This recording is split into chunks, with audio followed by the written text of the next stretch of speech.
وأحسن منك لم تر قط عيني وأجمل منك لم تلد النساء خلقت مبرأ من كل عيب خلقت مبرأ من كل عيب كأنك قد خلقت كما تشاء كتاب أنزلناه إليك مبارك ليدبروا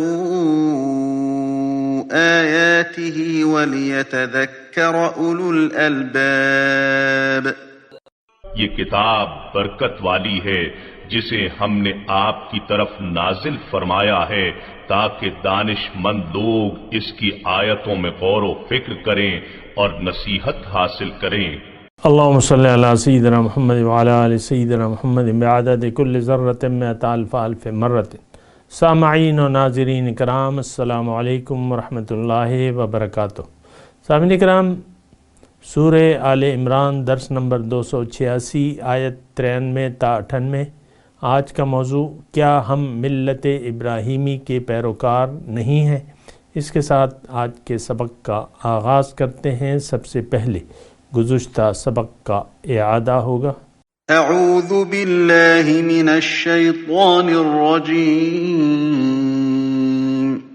پناہ مانگتا ہوں میں اللہ کی شیطان مردود سے۔ بسم اللہ الرحمن الرحیم،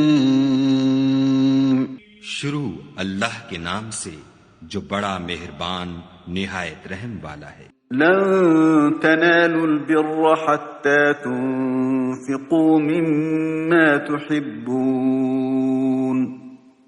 وما تنفقوا من شيء فإن الله به عليم۔ مومنو، جب تک تم ان چیزوں میں سے جو تمہیں عزیز ہیں راہ خدا میں صرف نہ کرو گے کبھی نیکی حاصل نہ کر سکو گے، اور جو چیز تم صرف کرو گے خدا اس کو جانتا ہے۔ سامعین اکرام، سورہ آل عمران آیت نمبر 93، کل الطعام کان حلا لبنی اسرائیل، تمام طعام کھانے حلال تھے بنی اسرائیل کے لیے، الا ما حرم اسرائیل علی نفسہ، لیکن جو حرام کر لیے تھے اپنے اوپر اسرائیل نے اس سے پہلے، من قبل ان تنزل التورات، کہ تورات نازل کی جائے، کہ تورات اترے۔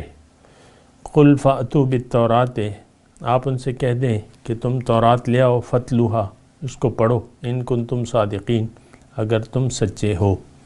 فمن افترا علی اللہ الکذب، پس جو جھوٹ باندھے اللہ پہ، من بعد ذالک، اس کے بعد، فاولئک هم الظالمون، تو یہی لوگ ظالم ہیں۔ بنی اسرائیل جو آیات ہم نے پڑھی ہیں اس سے یعنی تاریخی طور پہ میں آپ کو یہ بات بتاؤں کہ بنی اسرائیل نے وہ چند چیزیں وہ اپنے اوپر حرام کر لی تھیں جو ان کی کتاب میں موجود نہیں تھی، جس کے حرام ہونے کا تذکرہ نہیں تھا۔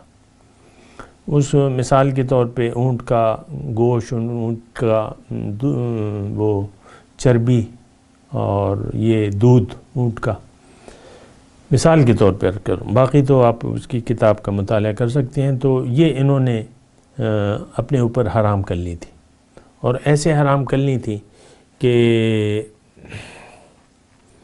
وہ کتاب میں موجود نہیں تھی ان کی حرمت۔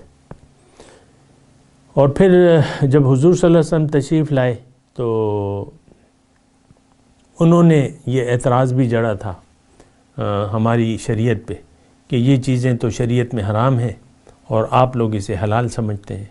تو اللہ تعالیٰ نے ان آیات میں ان کو کہا ہے کہ ایسی بات تو نہیں ہے، یہ چیزیں تو یعنی جو چیزیں حرام ہیں، تم نے جس چیزوں کو حرام کیا ہے وہ تو اس کا تذکرہ تو کتاب میں موجود نہیں ہے۔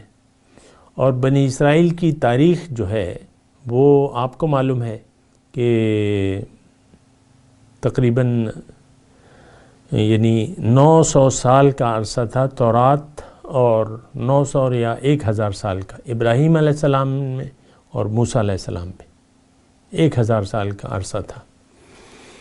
تو تورات بعد میں نازل ہوئی ہے، اور تورات ان کی شریعت کی کتاب تھی، اور تورات میں ان چیزوں کی حرمت کا کوئی تذکرہ ہی نہیں ہے۔ تو یہ انہوں نے تورات کے نازل ہونے سے پہلے اپنے اوپر حرام کر لی تھی۔ اس کی ایک تاریخی کیوں حرام کی تھی، کیا ہے ہوا، وہ اس کی میں تفصیل نہیں بتا رہا، لیکن کتاب میں ایک چیز نہیں ہے موجود اور آپ نے اپنے اوپر حرام کر لی ہے، تو یہ تو جائز نہیں ہے، یہ تو اللہ پہ آپ جھوٹ بول رہے ہیں۔ اللہ تعالیٰ فرما رہے کہ فمن افترا علی اللہ الکذب من بعد ذالک، جو اللہ پہ جھوٹ باندھے تو یہ تو ظالم لوگ ہیں۔ قل صدق اللہ، آپ کہہ دیجئے کہ اللہ نے سچ فرمایا ہے، یعنی یہ کہہ کے کہ کل طعام کان حلا لبنی اسرائیل فاتبعوا ملت ابراہیم حنیفا، اور پھر ان کو ہدایت کی جا رہی ہے کہ تم ملت ابراہیم کی پیروی کرو جو یکسو تھے اور وہ مشرک نہیں تھے۔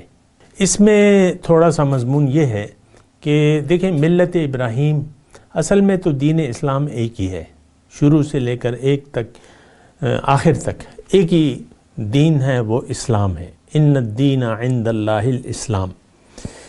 مختلف اب یہ آپ کرتے نا تقابل بین المذاہب، بین الادیان، تو اس تقابل تو اس وقت ہوگا جب کہ کوئی دوسرا دین بھی ہو، اور جب آپ حق کا تقابل کرتے ہیں باطل کے ساتھ تو وہ تو غلط ہے۔ یعنی میری سمجھ میں نہیں آتا تقابل بین المذاہب، مذہب دین یہ تو ایک ہے، اللہ تعالیٰ نے فرمایا ہے، دیگر مذاہب باطل ہیں، تو باطل کا آپ تقابل کیوں کر رہے ہیں حق کے ساتھ؟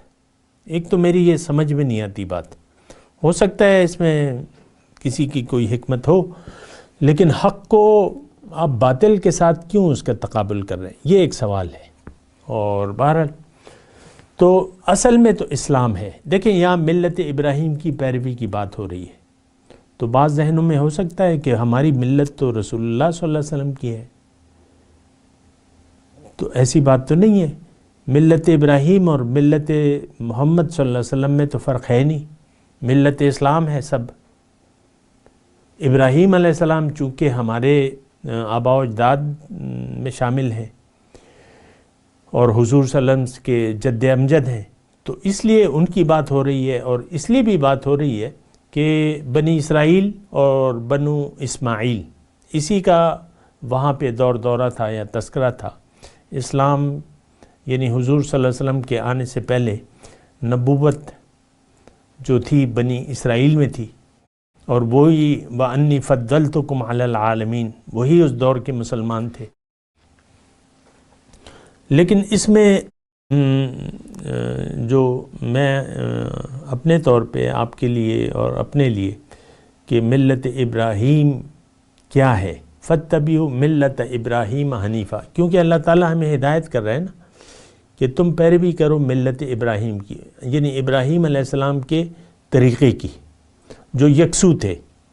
اب بات یہ ہے کہ یہ مطلب تھوڑا سا ہم تاریخی طور پہ دیکھیں گے کہ ابراہیم علیہ السلام کی ملت ہے کیا۔ اصل میں تو دین میں سب کچھ قربان کرنے کا جذبہ ہے اور ایک طرف لگنے کا حکم ہے۔ اللہ تعالیٰ اب یہاں حنیف کی بات ہو رہی ہے نا، تو اللہ تعالیٰ نے مختلف جگہ ہمیں یہ کہا ہے کہ فَاعْبُدِ اللَّهَ مُخْلِصًا لَهُ الدِّينَ، تم اللہ کی بندگی کرو اور دین اس کے لیے خالص کر لو۔ یا پھر دوسری جگہ اللہ تعالیٰ نے فرمایا ہے کہ الا للہ الدین الخالص، خالص دین جو ہے وہ خالص اللہ کا حق ہے، تم نے اللہ کے لیے اپنی زندگی کو گزارنا ہے۔ تو جہاں تک ملت ابراہیم کا تعلق ہے تو اس میں بھی ایک بہت بڑا سبق موجود ہے، وہ گزشتہ اسباق میں نے آپ کو بتایا بھی تھا کہ ابراہیم علیہ السلام نے یعنی اسلام کا یہ طریقہ کار ہے کہ حق کے مقابلے میں آپ باطل سے دبیں گے نہیں اور حق کا اظہار کریں گے۔ ابراہیم علیہ السلام نے حق کا اظہار کیا اپنے والد کے سامنے، آپ کو معلوم ہے قرآن کی آیات ہیں لما تعبد ما لا يسمع ولا يغني عنك شيئا، اپنے والد سے کہا کہ تم ایسے اب بتوں کی عبادت کرتے ہیں جو تمہاری بات بھی نہیں سنتے اور تمہیں کس بات سے بے نیاز بھی نہیں کر سکتے، تمہارے کسی کام بھی نہیں آ سکتے۔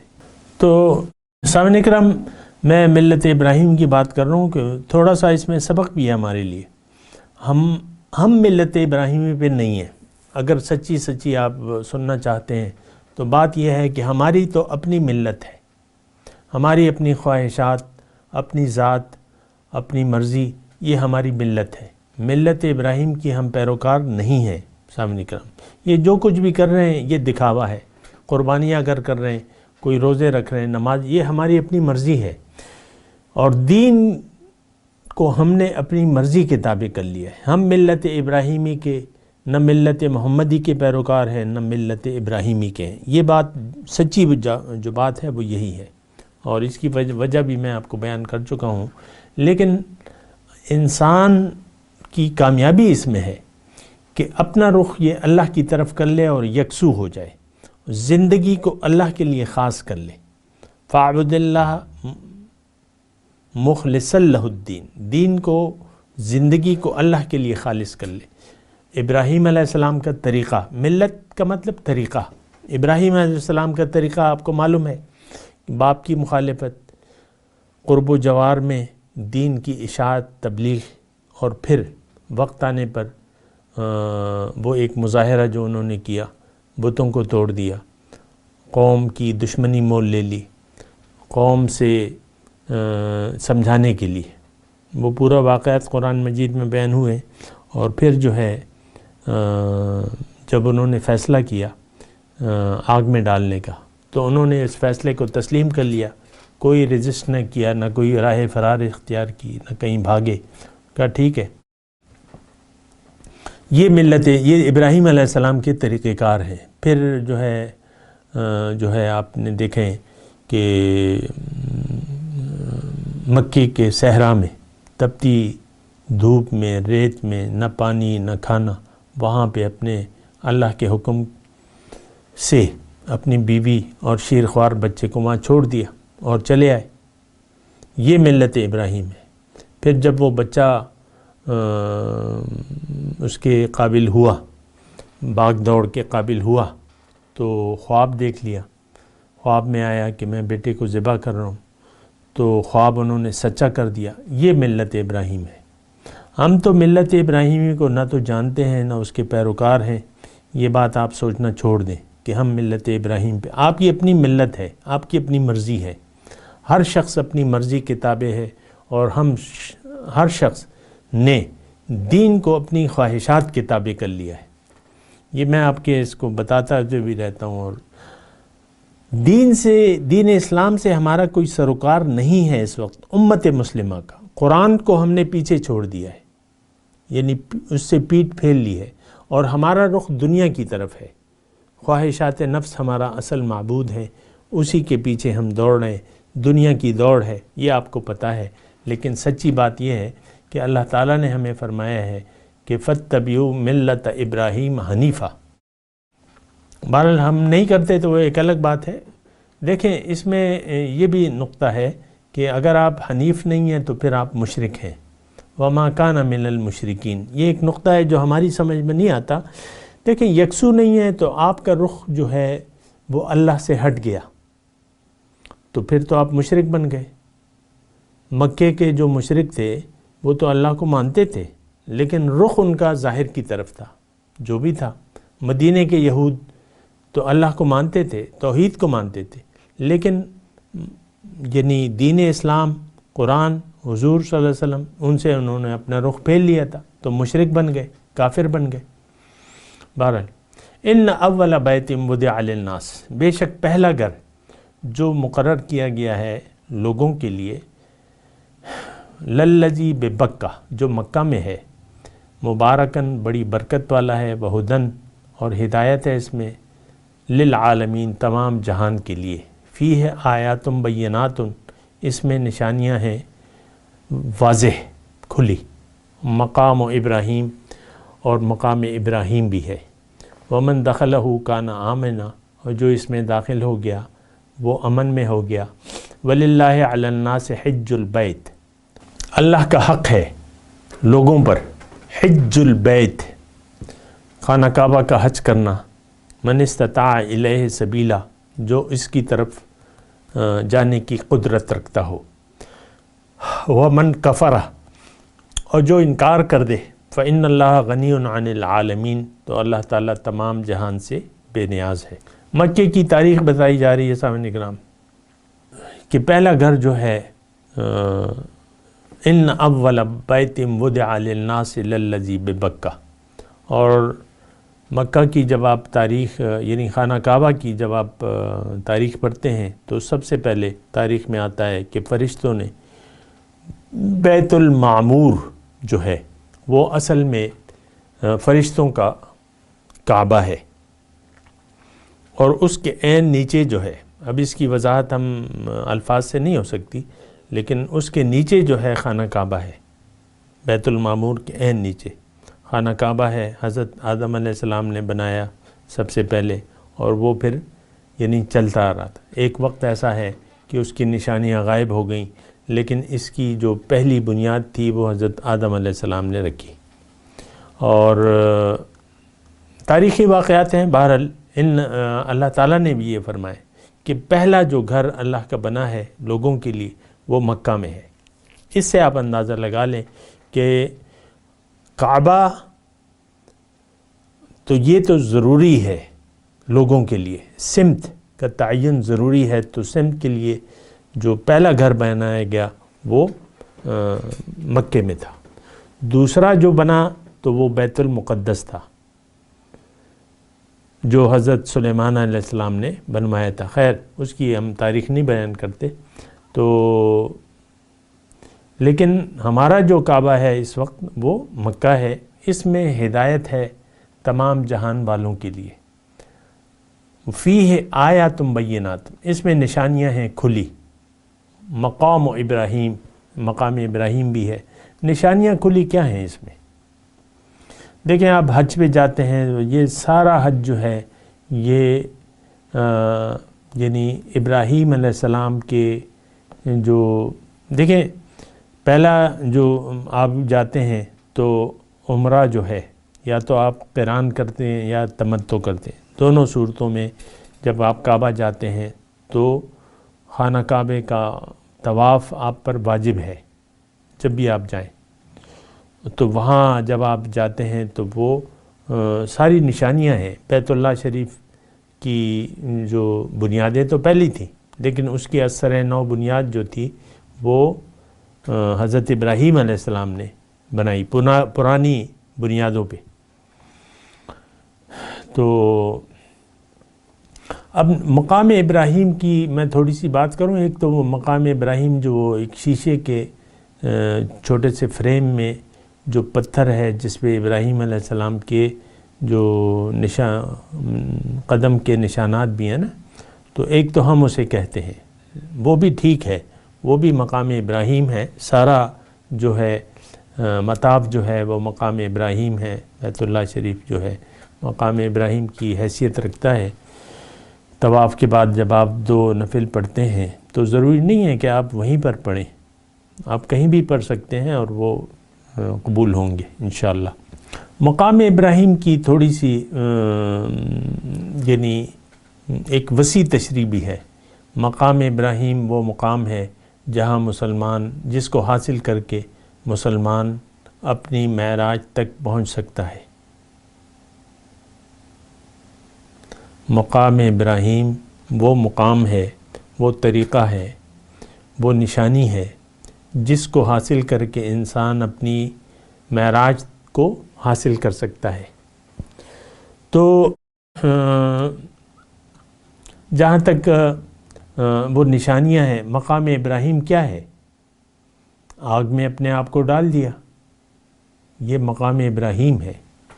ابراہیم علیہ السلام کی ایک عادت ہے، ایک طریقہ ہے، ایک سنت ہے، یعنی وہ یہ جذبہ ہو۔ میں مختصر طور پہ الفاظ کہہ رہا ہوں، پھر آگے چلتے ہیں، کہ آپ میں وہ جذبہ ہو جو حضرت ابراہیم علیہ السلام کا تھا یا جو ان کا عمل ہے، تو اس کا حکم ہے کہ فَاتَّبِعُوا مِلَّةَ ابراہیم حنیفہ، ابراہیم علیہ السلام کی جو ملت تھا، جو طریقہ تھا، اس کی آپ پیروی کریں، اور اس کے بغیر انسان اپنی معراج کو حاصل نہیں کر سکتا۔ یہ بات میں آپ کو وضاحت سے بتا رہا ہوں۔ اگر آپ ملت ابراہیم کی پیروکار نہیں ہیں تو آپ ناکام انسان ہیں۔ اس بات پہ ذرا آپ سوچیں اور غور کریں۔ اور حج جو ہے، یعنی جو لوگ یعنی جو اسلام قبول کر لیتے ہیں تو اللہ تعالیٰ نے ایک رکن، اسلام کا ایک رکن یہ ہے کہ وہ حج آپ ادا کریں اگر آپ استطاعت رکھتے ہیں۔ اس کی اپنی شرائط ہیں، لیکن خانہ کعبہ کا یعنی وہاں جانا، مکے جانا، حج کرنا، ان تمام احکامات مناسک حج کو ادا کرنا، یہ واجب ہے، ایک فرض ہے۔ من کفرہ، جو اگر نہیں کرے گا، انکار کرے گا، تو اللہ تعالیٰ کو اس کی کوئی ضرورت نہیں ہے، کیونکہ اللہ تعالیٰ تمام جہان والوں سے بے نیاز ہے۔ پھر اگلی آیت، قُلْ یا اہل الکتاب، اے اہل کتاب، لم تکفرون بآیات اللہ، تم اللہ تعالیٰ کے احکامات سے کیوں انکار کرتے ہو؟ واللہ شہید علی ما تعملون، اور اللہ تعالیٰ گواہ ہے جو تم کر رہے ہو، یعنی تمہارے اعمال تو اللہ تعالیٰ کے سامنے ہے۔ بہرحال یہاں خطاب تو اہل کتاب سے ہے، لیکن مراد ہم ہے۔ اگر آپ یہ کام نہیں کر رہے تو پھر یہ آیت آپ کے لیے نہیں ہے۔ اگر آپ اللہ تعالیٰ کے احکامات کا عملی طور پہ انکار نہیں کر رہے تو پھر یہ آیت آپ کے لیے نہیں ہے۔ قل یا، لیکن اگر آپ ان اللہ تعالیٰ کے احکامات کا انکار کر رہے ہیں عملی طور پہ، قولی یا عملی طور پہ، تو آپ اللہ تعالیٰ کے احکامات کا یعنی مذاق اڑا رہے ہیں ایک قسم کی۔ تو اللہ تعالیٰ منع کر رہا ہے کہ اللہ تعالیٰ کی احکامات کا انکار مت کرو، قولاً یا عملاً۔ یا تو آپ یہ کہہ دیں کہ قولاً جو ہے وہ جائز ہے، یعنی عملاً انکار جو ہے وہ جائز ہے اور قولاً ناجائز ہے، یا آپ یہ کہہ دیں کہ عملی طور پہ اللہ تعالیٰ کے احکامات کو نظر انداز کر دینا یہ کفر نہیں ہے، بلکہ قولی طور پر زبان سے اگر آپ انکار کریں تو وہ اصل میں کفر ہے، آپ کہہ دیں۔ ایسی بات تو نہیں ہے۔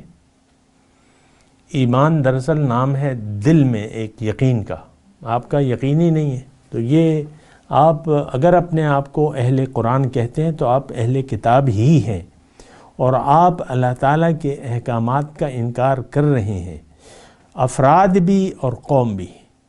لیکن اللہ تعالیٰ فرما رہا ہے کہ تمہارے اعمال مجھ سے چھپے نہیں ہیں، میں گواہ ہوں تمہارے اعمال پہ، یعنی اس کا مطلب تمہیں پتہ چلے گا، ایک دن میرے پاس آؤ گے اور میں تمہیں بتاؤں گا۔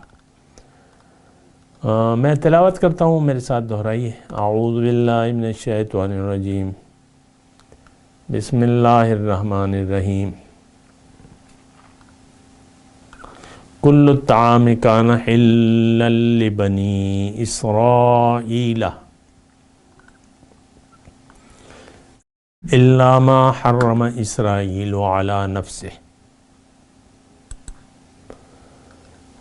من قبل ان تنزل التوراۃ قل فأتوا بالتوراۃ فاتلوها ان کنتم صادقین فمن افترى على الله الكذب من بعد ذلك فأولئك هم الظالمون قل صدق الله فاتبعوا ملة إبراهيم حنيفا وما كان من المشركين ان اول بیت وضع للناس للذی ببکۃ مبارکا وہدی للعالمین۔ یہاں بکہ مکہ، یہ یعنی دونوں نام ہیں مکہ کے، یعنی بکا بھی اس کا نام ہے، یہ ذرا نوٹ کر لیں. وَهُدًى لِّلْعَالَمِينَ فِيهِ آيَاتٌ بَيِّنَاتٌ مَقَامُ إِبْرَاهِيمَ وَمَن دَخَلَهُ كَانَ آمِنًا وَلِلَّهِ عَلَى النَّاسِ حِجُّ الْبَيْتِ مَنِ اسْتَطَاعَ إِلَيْهِ سَبِيلًا وَمَن كَفَرَ فَإِنَّ اللَّهَ غَنِيٌّ عَنِ الْعَالَمِينَ قُلْ يَا أَهْلَ الْكِتَابِ لِمَ تَكْفُرُونَ بِآيَاتِ اللَّهِ وَاللَّهُ شَهِيدٌ عَلَى مَا تَعْمَلُونَ.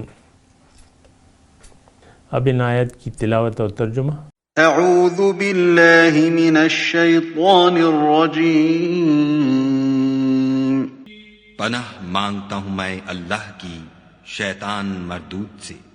بسم اللہ الرحمن الرحیم. شروع اللہ کے نام سے جو بڑا مہربان نہایت رحم والا ہے. کل الطعام کان حلا لبنی اسرائیل الا ما حرم اسرائیل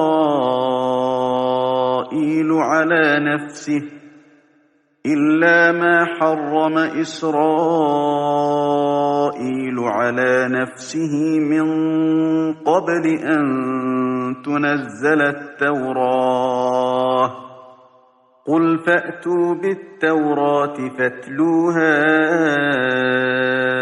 إن كنتم صادقين. بنی اسرائیل کے لیے تورات کے نازل ہونے سے پہلے کھانے کی تمام چیزیں حلال تھیں بجز ان کے جو یعقوب نے خود اپنے اوپر حرام کر لی تھیں.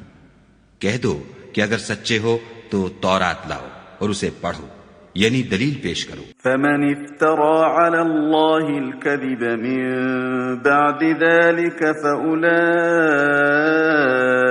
هم الظالمون.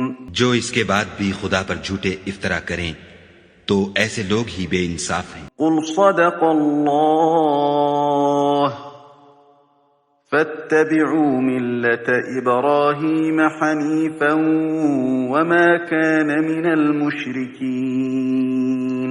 کہہ دو کہ خدا نے سچ فرما دیا، بس دین ابراہیم کی پیروی کرو جو سب سے بے تعلق ہو کر ایک خدا کے ہو رہے تھے اور مشرکوں سے نہ تھے. ان اول بیت وضع للناس للذی ببکۃ مبارکا وہدی للعالمین. پہلا گھر جو لوگوں کے عبادت کرنے کے لیے مقرر کیا گیا تھا وہی ہے جو مکے میں ہے، بابرکت اور جہان کے لیے موجب ہدایت. فیہ آیات بینات مقام ابراہیم ومن دخلہ کان آمنا وللہ علی الناس حج البیت من استطاع الیہ سبیلا ومن کفر فإن اللہ غنی عن العالمین. اس میں کھلی ہوئی نشانیاں ہیں جن میں سے ایک ابراہیم کے کھڑے ہونے کی جگہ ہے. جو شخص اس مبارک گھر میں داخل ہوا اس نے امن پا لیا، اور لوگوں پر خدا کا حق یعنی فرض ہے کہ جو اس گھر تک جانے کا مقدور رکھے وہ اس کا حج کرے، اور جو اس حکم کی تعمیل نہ کرے گا تو خدا بھی اہل عالم سے بے نیاز ہے. قل یا اہل الكتاب لم تکفرون بآیات اللہ واللہ شہید علی ما تعملون. کہو کہ اے اہل کتاب تم خدا کی آیتوں سے کیوں کفر کرتے ہو اور خدا تمہارے سب اعمال سے باخبر ہے. سامعین کرام، اس کے ساتھ آج کے درس کا وقت اختتام کو پہنچا. اگلے درس میں انشاءاللہ ملاقات ہوگی. وآخر دعوانا ان الحمدللہ رب العالمین. مولایا صلی وسلم دائما ابدا على حبيبك خير الخلق كلهم